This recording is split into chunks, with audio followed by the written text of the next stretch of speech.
Chapter 17. The sixth call to prayer. Those who sow with tears will reap with a song of joy.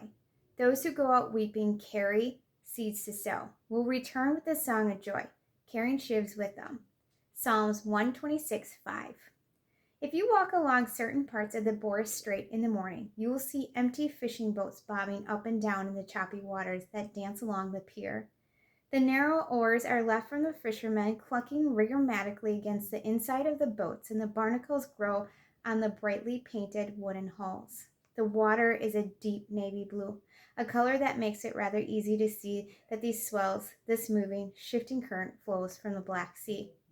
The Boris is a busy strait with huge freights and oil tanks easing the middle where the water is the deepest. Two suspension bridges contain the Asia and European side of Istanbul, and their lanes constantly saturated with slow-moving traffic, if any moving at all. A number of ferries shuttle people back and forth from places from Üsküdar and Monobol. As the Boris gathers itself and makes one last turn before entering into the Sea of Marmara, which leads to the Dardanelles, that is the Aegean Sea, and finally into the Mediterranean, it passes through the city of Istanbul, what used to be known as the Constantinople. For at least 2,000 years, this has been the strategic center of the entire region. Controlling Bosporus now means controlling the navy access from the Black Sea and the coast of Bulgaria, Romania, Ukraine, Russia, and Georgia. Istanbul and Boris Point form from the most strategic spot of the globe. A few streets from the bank of Boris is a web of the village from Istanbul that you will hear men. They stand in the various lights calling out in Turkish to the passerbys. Come and look. You won't find prices like this anywhere. Now it is time to buy. Now it is time to buy. Over here, madam. Over here, best price. Their voices echo through the streets. They sell nuts, dried fruit, fresh produce, spices, clothing, and accessories. The prices are competitive, and the majority of their customers are local. Their items are often stacked in fancy piles, pyramids of apples, square blocks of curry spices, rounds of pecans. Everything is balanced on the edge or it will collapse. If you see that you don't have a watch, they will try to sell you one. If you don't carry an umbrella while it's raining, they will gently steer you towards their umbrella stand. Sir, it's raining. Would you like to buy an umbrella? Only 5 lira. When you stand along the Boris, you'll look over to the steady movement. And when you look toward the other bank, you'll see minarets pointing upward through the city. 5 times a day they're called to pray. To rise in their distant voices scratch out of the megaphone speakers attached to the top of the minaret.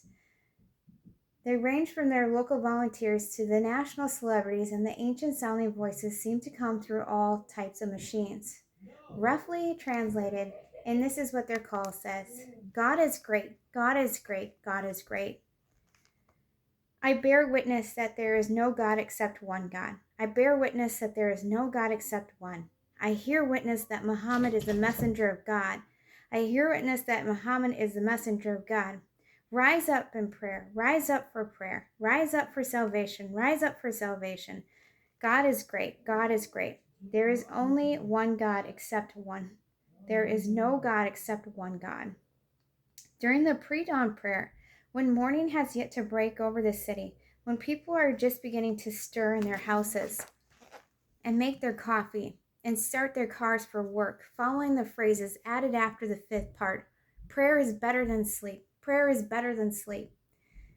These 5 daily prayers from the basic of Turkish day. There are a few places you can go in Istanbul where the call will not reach you.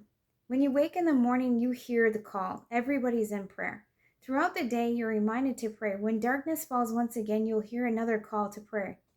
Most of these people live in Istanbul, not to attend all 5 prayers. There's a spectacular city between that influences European and the traditional of Middle East. Most practicing Muslims only go to the main service held on Friday. Yet the call to perform prayer consists on backdrops to life in the cities, something you can't ignore. Somewhere on Asia's side of Istanbul, not too far from Boris flow is the Sea of Manling, only a few miles from one of the ferry spots that shuttle people from the continent to the other. And Imam was walking down the cobblestone sidewalk. His day is consumed of the mosque. He leads prayer there 5 times a day, 30 to 45 minutes each session. His family lives in a adjoining house. With an extra time he finds, he performs administration duties, perhaps in the mosque. In addition to that, he spends a lot of time walking the streets, connecting with those under his care. The men greet him, not with typical Turkish words, hello, with more religion words. Salam and alka, or peace to you. He knows they're acting a little different when he's around. He hopes his presence brings them peace in the community. But on this day, he's distracted. He isn't thinking about the next call to prayer or paperwork sitting on the desk. He isn't thinking about people walking the streets or about his 3 children.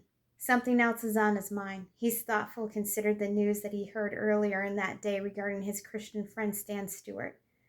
He turns over to the prayer, bends into his pocket, and 33 beads, recites 99 names of Allah. He cycles them through 3 times. The small round beads are smooth and familiar. He thinks of how Stan and his family has become an inherent part of their community. He reaches up and adjusts his glasses, and then he decides, yes, I will do it. Later, a cell phone call shop. The man sits and talks politics and soccer and business. The call to prayer sounds, and the other men slowly arise and start walking down to the mosque. Meanwhile, those remaining in the shop continue to talk. Have you heard? One of the men asks.